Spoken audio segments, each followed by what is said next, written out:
Hello friends and family of YouTube. Well, today I want to talk to you a little bit about how you can make some supplemental type money while you're on the road trying to make ends meet. I think this would work pretty good for somebody that maybe had Social Security coming in, or maybe some retirement money from a previous job, something like that. What I'm going to show you is not something you could make a full living on.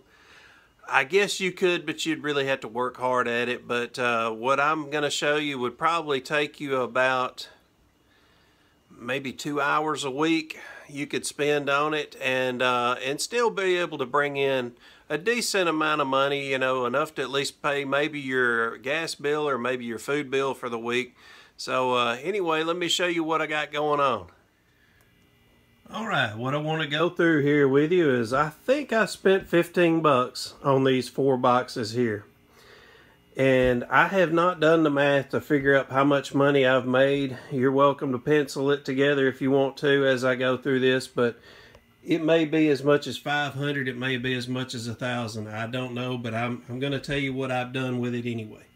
Alright, so you can see that this box here is about half full of kerosene heater wicks. And when I bought it, this box was busting at the seams. So I've already sold probably a dozen to 15 of these. And you can see that they came from like a hardware store, and like this one was priced at 14 bucks. And when I went on eBay, I noticed that these were still selling for about that price. So what I did is I paid $5 for this entire box full.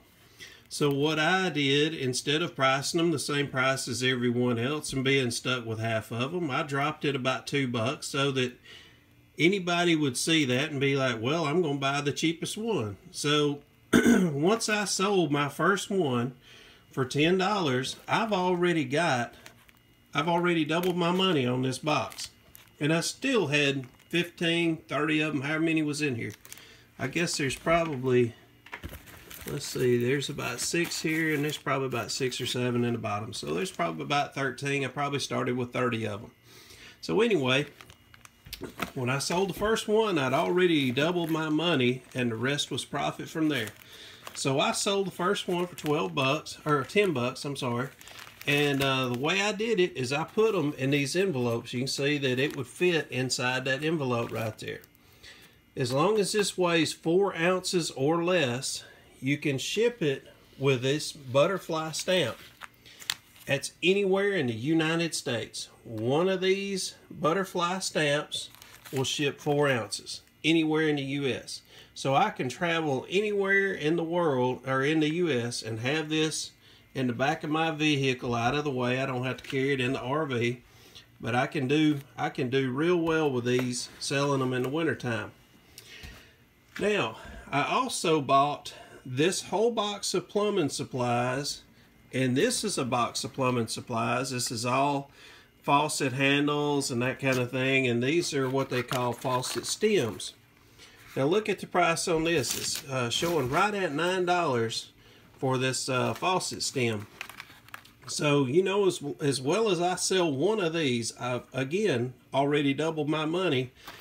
These 2 boxes I paid 5 bucks. So what I will do is I will put these on eBay, and I will price these probably about 6 bucks, 7, something like that. And you know, again, I'll ship them using these same stamps. Put them in an envelope.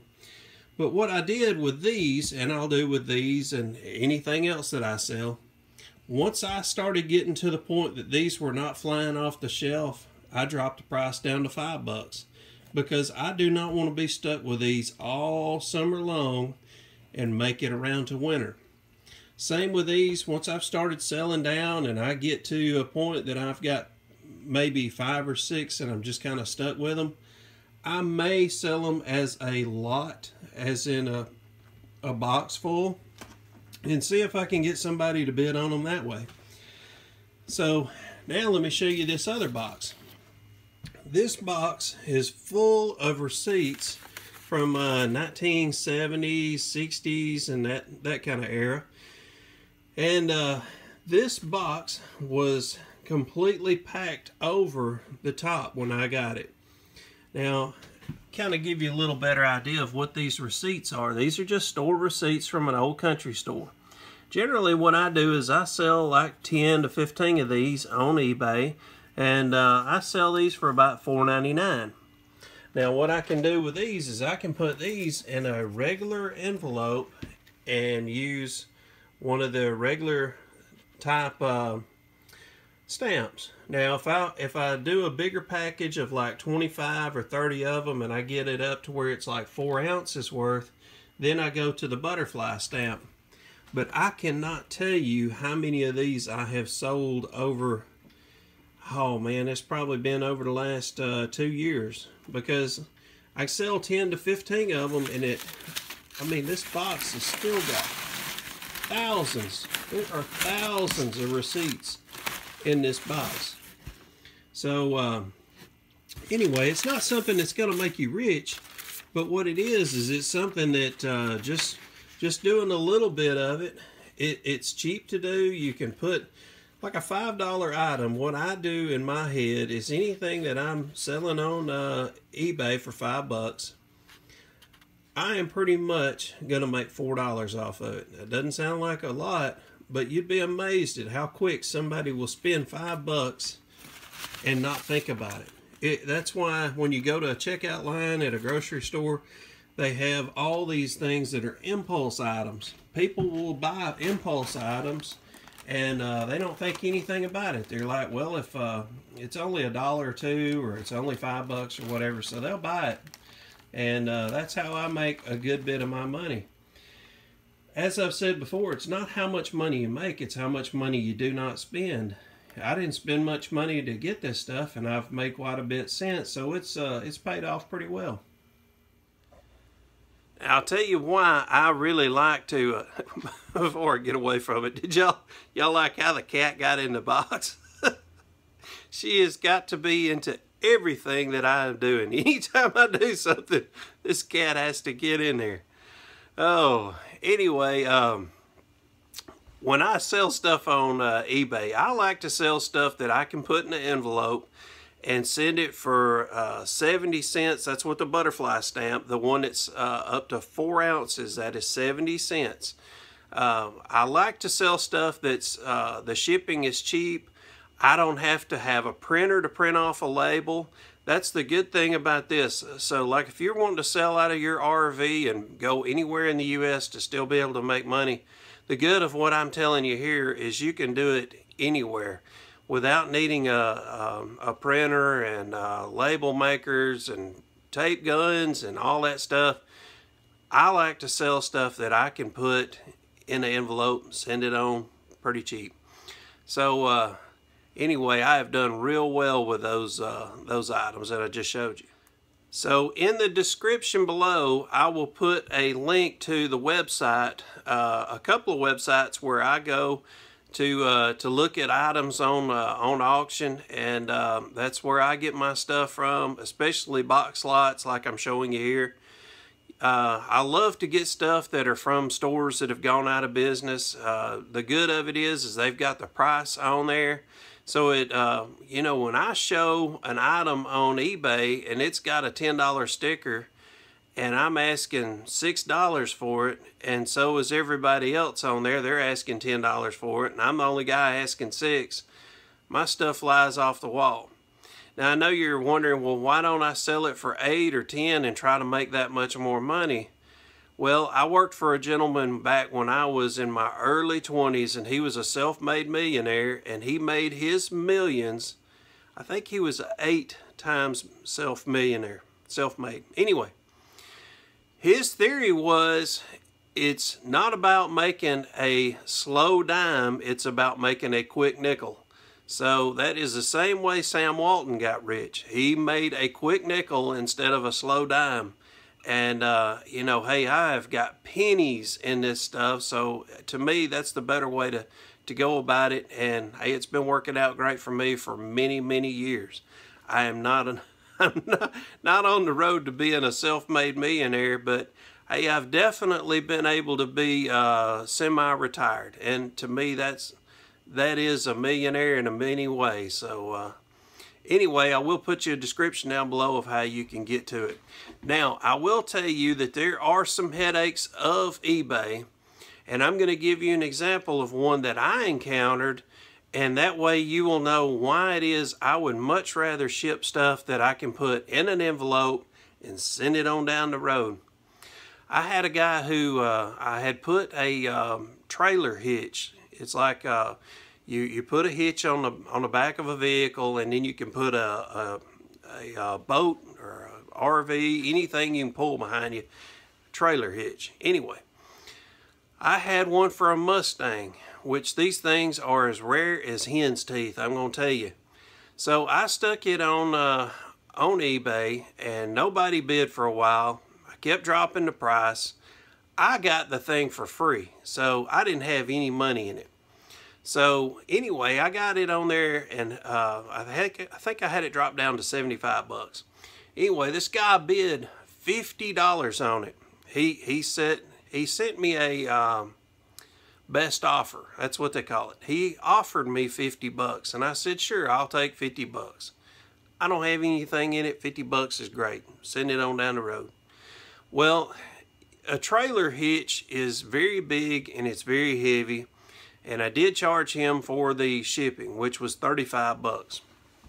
Well, it does come with bolts. I took the bolts and I put them in a Ziploc bag, and I wrapped the bag around the trailer hitch and sent it through UPS. And I sent it with insurance so that if anything happened to it, this guy was insured.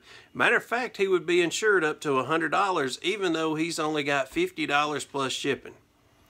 So he gets it and he says, where are the bolts? And I said, hey man, I sent the bolts. They came with it.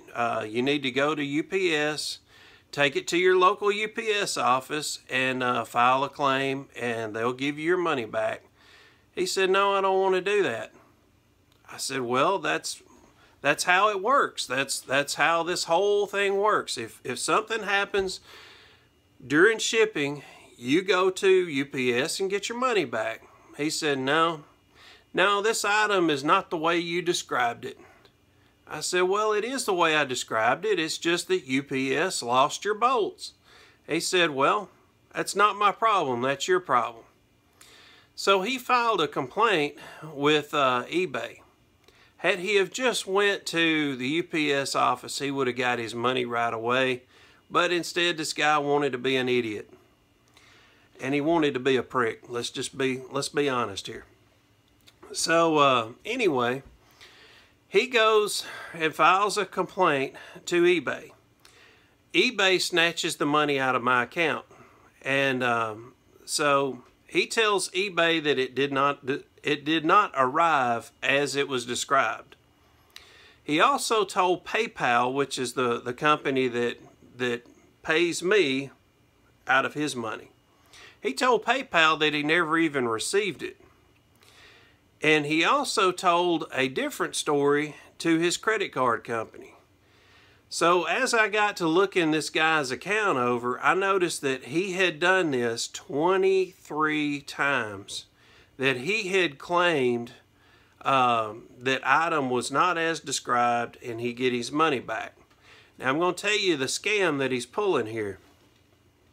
For me to get that trailer hitch back to me, I would have had to pay the 35 bucks to get it back. He doesn't have to pay it, I do. So of course I'm going to be like, I'm already out 50 bucks. I don't want to be out another 35 bucks. Plus when it comes to me, it won't even have the bolts with it.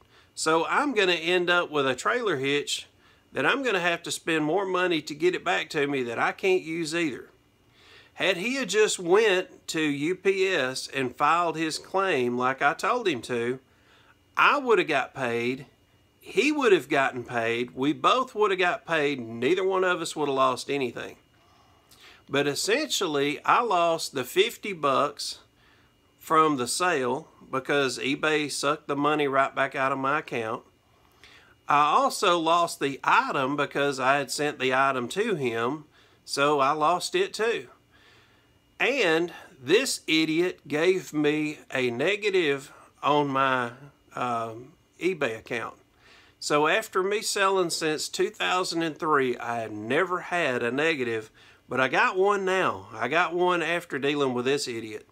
So not only was I out money, but I'm also, my reputation with eBay is now got a bad mark on it.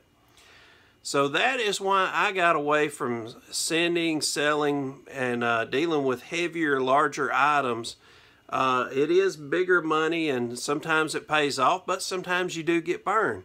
So that's why I want to kind of tell you that to me, you're better off just to sell some nickel and dime stuff that you can stick in an envelope. Somebody gets something for $5. Hey, if the post office was to tear it up and it get there damaged, destroyed, the customer may be like, hey, no big deal. I can see that this is something that the post office tore up. Don't worry about it. But even so, if you give them their money back, you're only out $5. It's no big loss. And you can see with the markup that I'm getting on this stuff, it's not that big a deal. But you know, just this week alone, I think I've made right at somewhere around $80 to $100 selling just out of these 4 boxes here. So I'm not real active with it. If somebody was to be active with it and really push this stuff really hard and do several boxes, hey, you could easily make several hundreds of dollars a week at it. So it's all in how aggressive you want to be with it.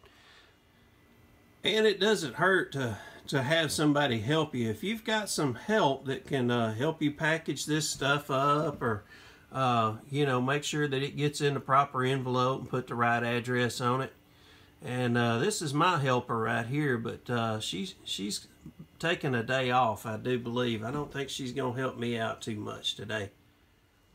Well, hopefully that'll help some of y'all out, make you some money while you're out on the road, or even from home. Hey, you don't have to be out traveling to make money. But man, I enjoy it. I love going to Auction Zip. That's one of the websites that I'm going to put down in the description. So go to Auction Zip, and you can search auctions all over the United States from there. They have online auctions you can look at, or you can look at auctions that are just down the road from you. So anyway, I'll put a link to another website and in the description, so y'all check them out. Hope it works out for you. Hope y'all learned something good today, and if not, thanks for watching anyway. Y'all have a great day. See y'all soon. Take care. Bye-bye.